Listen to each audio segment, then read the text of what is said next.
전에 한국계 미국인으로 스키 선수가 되어서 올림픽 동메달을 딴 사람이 자신의 친부모를 찾는다고 해서 화제가 된 적이 있습니다.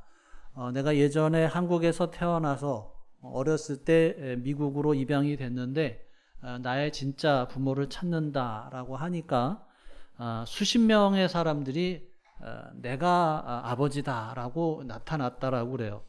수십 명의 사람들이 서로 자기가 부모라고 그렇게 주장을 해서 결국에는 이제 친부모 찾는 것을 포기하는 그런 우여곡절 끝에 진짜 아버지가 나타났어요. 근데 진짜 얼굴만 봐도 이 사람이 진짜 아버지겠구나라고 하는 것을 알 수가 있었지만 확실하게 하기 위해서 뭘 검사했겠어요? DNA 검사를 한 거죠. 이 DNA 검사를 통해서 이 사람이 정말 진짜 아빠다라고 하는 것이 밝혀져서 그래서 이 두 사람이 만나는 그런 장면을 감동 깊게 본 적이 있습니다. 그런데 지금부터 수천 년 전 솔로몬 시대에는 DNA 검사를 할 수도 없었고 또 얼굴의 생김새를 가지고 누가 진짜 엄마인지 누가 진짜 부모인지 확인하기가 어려운 그 갓난아기를 두고서 두 여인이 다투었다라고 하는 그런 이야기가 이제 오늘 말씀에 기록이 되어 있습니다. 솔로몬 왕 앞에 창기 두 사람이 나와서 한 아이를 두고 서로 자기의 아이라고 우기는 그런 일이 있었는데 이런 상황 가운데서 솔로몬은 어떻게 진짜 엄마를 찾을 수 있을까? 참 난감한 상황이죠. 우리가 아이들 얼굴을 보면 사실 다 비슷해 보여요.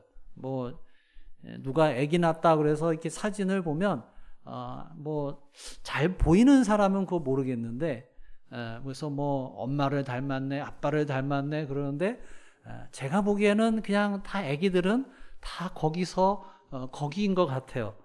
다 그 아이가 그 아이 같고. 자, 그런데 놀랍게도 솔로몬은 이 엄마의 사랑을 근거로 해서 누가 진짜 엄마인가라고 하는 것을 찾아줍니다. 그래서 이 솔로몬의 재판이 아주 유명해진 이 이야기를 우리가 잘 알고 있습니다. 자, 솔로몬이 이 재판을 아주 잘했기 때문에 그 일로 인해서 이스라엘의 모든 백성들이 솔로몬에 대해서 어떤 마음을 갖게 되었느냐? 자, 28절을 같이 읽어볼까요? 시작. 온 이스라엘이 왕을 심리하여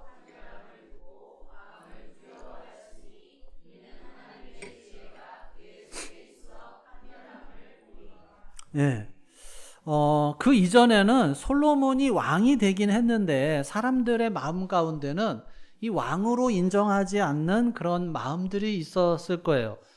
저 사람이 우리 왕이라고? 저 어린 사람이 어떻게 우리를 다스려? 그렇게 비아냥거렸을 수도 있고 무시했을 수도 있어요. 왜냐하면 솔로몬이 그 어린 나이에 왕이 됐어요. 그러니까 정확하게 몇 살에 왕이 됐는지는 알 수 없지만 아마도 20세 전후에 왕이 되었을 거라고 추측할 수가 있죠. 우리 교회에서 20세 전후 누가 있어요? 준성이? 은섭이? 뭐 한 그 정도 때에 왕이 된 거예요. 그러니까 이스라엘의 모든 사람들이 그 왕을 솔로몬을 보면서 저 사람이 우리의 왕이구나 하고 존경을 표하면서 인정을 하는 게 아니라 왕은 보통 언제 인정이 되냐면 그래도 좀 뭔가 연륜이 있어 보이고 좀 나이도 들어 보이고 그래야 되는데 이 새파랗게 애송이 같은 사람이 왕이 돼서 이스라엘을 다스린다고 하니까 사람들이 인정할 수가 없었죠. 왕관 쓰고 대관식을 하면 인정을 받느냐? 그건 그냥 형식적인 절차죠. 주로 옛날 고대 세계에서 왕이 인정을 받는 방식은 전쟁을 통해서 인정을 받았어요. 군대들을 이끌고 가서 외적을 무찌르고 그 전쟁에서 승리하게 되면 이분이 이제 우리나라의 진정한 왕이구나라고 인정을 받는 결과를 갖고 오게 되는 거예요. 그 예전에 사울왕도 왕이 막 되었을 때 이스라엘의 사람들이 그 사울왕을 제대로 인정 안 했어요. 특별히 이 사울왕은 더군다나 이 베냐민 지파에 속한 사람이었는데, 당시에 베냐민 지파는 좀 천대를 받는 힘이 없는 그런 지파 가운데서 왕이 됐기 때문에 사람들이 이 사울왕을 인정하려고 하지 않았습니다. 그런데 그때 마침 야베스 사람이 암몬 그 민족의 공격을 당하게 되었는데, 사울이 이제 군인들을 이끌고 가서 그 암몬 민족으로부터 야베스 사람들을 구원해내는 그런 전공을 세우게 됩니다.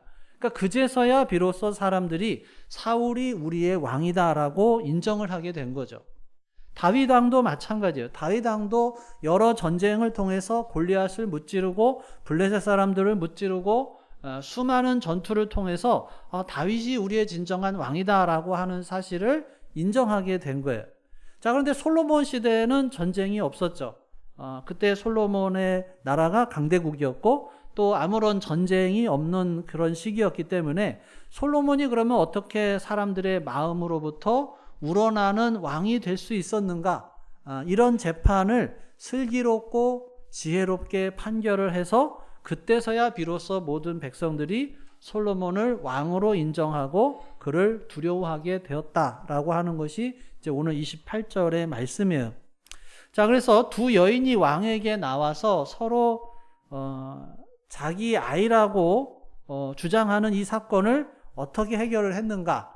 아까도 말씀드렸듯이 지금처럼 뭐 DNA 검사를 할 수도 없는 그런 상황에서 바른 판결을 하는 것이 쉽지가 않죠. 근데 놀랍게도 솔로몬이 충격적인 대답을 내놓습니다. 칼로 그 아이를 잘라서 반반씩 나눠주라고 하는 그런 충격적인 판결을 내리죠. 예, 아마 다들 깜짝 놀랐을 거예요. 그 황당한 판결에 주변의 사람들이 너무나도 경악했을 거고, 결국에는 이거는 엄마의 사랑을 테스트하는 거죠. 누가 진짜 엄마예요? 아이의 생명을 사랑하기 때문에 아이를 기꺼이 포기할 수 있는 것이 엄마의 마음이죠. 아기를 진정으로 사랑한다면 또 물러설 수 있는 것이 그게 엄마의 마음이에요. 그래서 차라리 이 아이를 죽이지 말고 저 여자에게 주라고 하는 그 어머니를 보면서 솔로몬이 지혜롭게 이 문제를 해결했다라고 하는 것이 이제 오늘 이야기의 핵심이죠. 결국 이 아이를 잃을 뻔했다가 결국에는 아이를 되찾게 되었다라고 하는 이 아이의 엄마가 얼마나 안도의 한숨을 쉬었겠어요. 얼마나 기뻤겠어요. 그리고 솔로몬이 얼마나 구세주같이 보였겠어요. 자, 여기서 문제 하나 내겠습니다. 한 아이를 두고 두 사람이 서로 자기가 진짜 엄마라고 주장을 해요. 근데 한 사람은 평소에 거짓말을 많이 하는 사람이에요. 한 사람은 평소에 거짓말 안 하고 정직한 사람이에요. 자, 둘 다 이 아이가 내 아이야 이렇게 주장을 하면 과연 둘 중에 누가 진짜 엄마일까요? 자, 1번 거짓말쟁이, 2번 정직한 사람. 누굴까요? 2번? 자, 알 수 없어요. 진짜 엄마가 진짜 엄마죠. 평소에 거짓말을 많이 해도 아이의 진짜 엄마면 진짜 엄마인 거예요. 평소에 정직하게 살아도 진짜 엄마가 아니면 가짜 엄마죠. 한 사람은 공부를 많이 한 사람이고 한 사람은 공부를 안 하고 놀기만 했던 사람이에요. 자, 그럼 누가 진짜 엄마예요? 알 수 없죠. 진짜 엄마가 진짜 엄마고 가짜 엄마는 그냥 가짜 엄마일 뿐이에요. 근데 이 세상 사람들은 어떻게 판단을 해요? 선입견을 가지고 판단을 해요. 선입견이 뭐예요? 그냥 미리 정해놓고 보는 거예요. 어쩌면 우리 부모님들도 판단을 할 때 자주 실수를 하기를 해요. 어떤 아이는 늘 물건을 깨뜨리고 또 말썽을 피우잖아요. 그러니까 집에서 뭔가 문제가 생겼다. 그러면 뭐라고 생각해요? 평소에 말썽 피우는 애가 또 그랬겠지 라고 생각을 하지만 실제로는 그게 아닐 수도 있어요. 그래서 선입견을 가지고 판단을 할 때 억울하게 피해를 당하는 사람들이 생깁니다. 자, 솔로몬 앞에 갔던 이 두 사람이 누구였어요? 창기. 그러니까 쉽게 말하면 매춘부죠. 사람들에게 무시당하고 비난받는 좀 그런 사람들이었어요. 자, 이 사람들의 말을 누가 믿어줄 수 있겠어요? 아무도 믿어주지 않는 그런 상황에서 솔로몬과 같은 재판관이 있어서 당시에는 이 왕이 재판관 역할도 했으니까 그래서 빼앗길 뻔한 아이를 찾아준 게 얼마나 감사한 일이냐는 거예요. 어쩌면 우리가 살아가는 이 세상도 좀 편파적인 판정과 재판, 또 사람들의 잘못된 선입견에 따른 비난, 이런 것들이 너무나도 많은 시대에 우리가 살아가고 있어요. 저 사람은 믿음이 없는 사람이야. 저 사람은 늘 불평만 해. 저 사람은 괜찮은 사람이야. 그래서 자기가 한 행동을 따라서가 아니라 사람들이 가지고 있는 선입견과 또 잘못된 판단으로 어떤 사람들은 정죄하기도 하고 비난하기도 하는 그런 일들이 가정이나 학교에서 또 심지어는 교회 내에서 그리고 이 사회에서 얼마나 많이 벌어지고 있는지 몰라요. 또 그런가 하면 라면을 하나 훔친 사람에게는 감옥에 보내지만 또 수십억 원을 훔친 사람에게는 증거가 부족하다라고 하면서 무죄를 선언하기도 하고 집행유예를 끝내기도 하는 그런 일들이 또 우리 주변에 보면 많이 일어나고 있어요. 또 내가 하는 일에 대해서 제대로 평가를 받지 못하고 사람들이 외면하고 무시하고 저 사람은 실패한 사람이야. 저 사람은 좋지 않은 사람이야. 이렇게 억울한 평가를 받으면서 살아갈 때도 있습니다. 사람들은 우리의 어떤 출신이라든지 우리가 가진 돈이라든지 우리의 겉모습이라든지 키나 성적 이런 것으로 미리 판단해버리고 그 사람을 평가할 때가 참 많다라고 하는 거예요. 자, 그래서 오늘 우리들 속에 있는 갈망은 무엇이냐? 어떻게 보면 오늘날에도 좀 이 솔로몬과 같은 그런 재판장이 있으면 좋겠다라고 생각을 할 수 있습니다. 솔로몬 같은 사람이 나타나서 이 문제도 좀 해결해주고 내 억울한 사정도 들어주고 사람들이 나를 향해서 손가락질하는 그 모든 것들도 다 해결해주고 좀 제대로 평가를 받고 싶은 그런 솔로몬과 같은 그런 왕이 없을까? 그런 갈망을 하게 됩니다.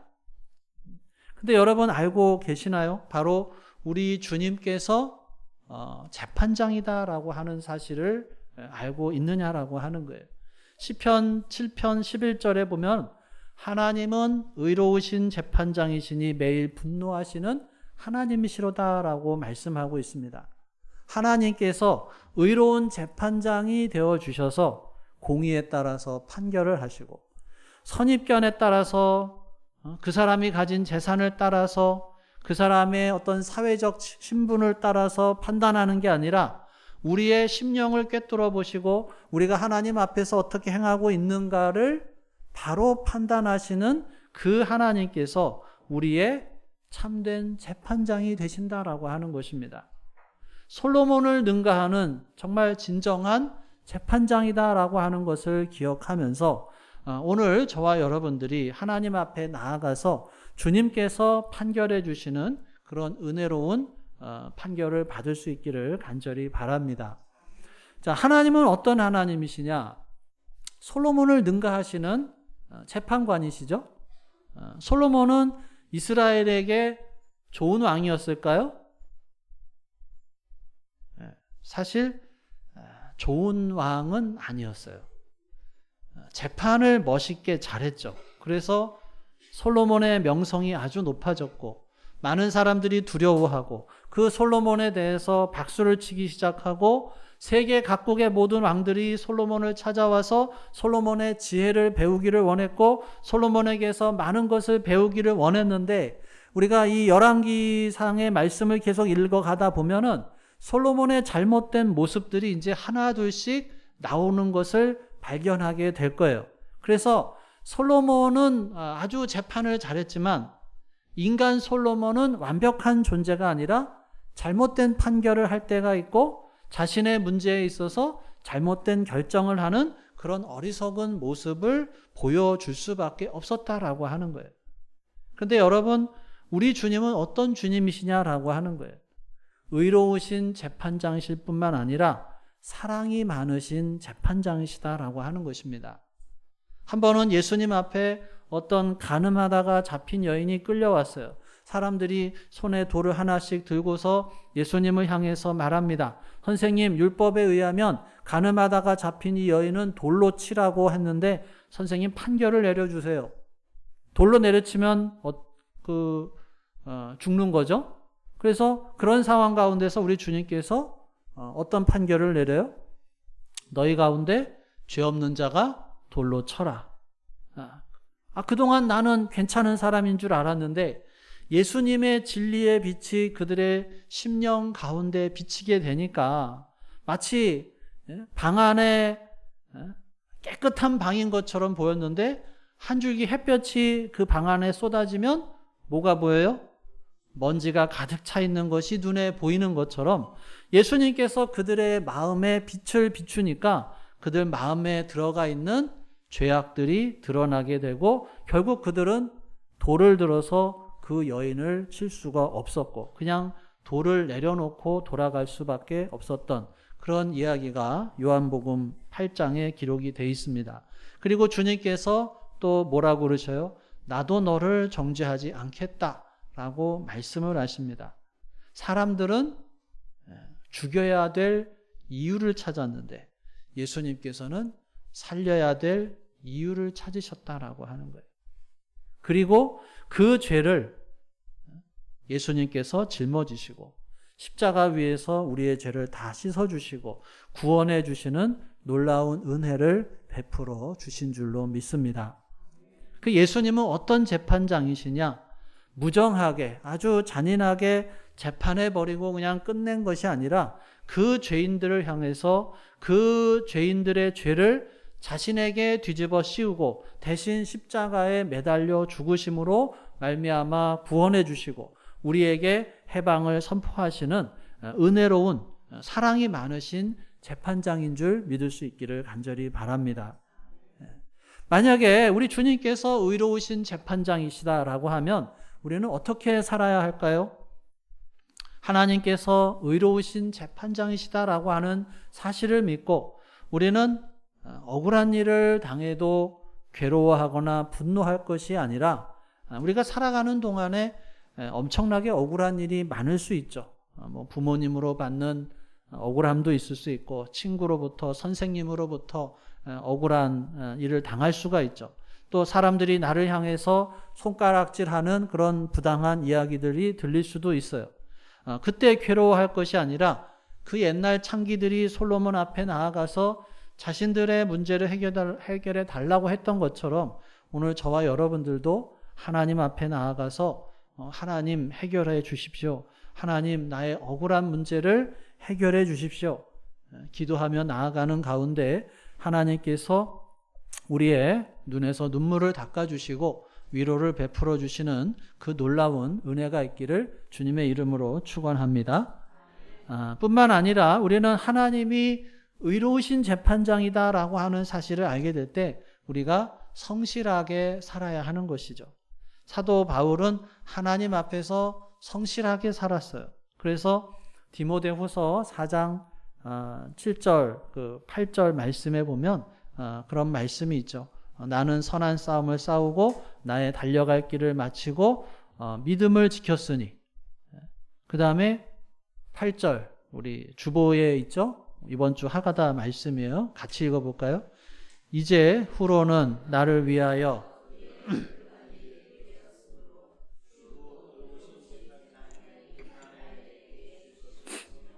내게만 아니라 주의 나타나심을 사모하는 모든 자에게도니라. 아멘. 사람들은 내가 하는 일을 인정하지 않을 수 있어요. 나를 오히려 더 고통스럽게 만들 수 있고 또 손가락질 할 수 있는데 의로우신 재판장께서 우리를 위해서 의로운 면류관을 준비하고 계시다. 이것을 우리가 기억하면서 선을 행하다가 낙심하는 것이 아니라 우리가 가는 그 길을 주님께서 또 내게 맡겨주신 그 사명의 길을 믿음으로 감당해 나가야 될 줄로 믿습니다.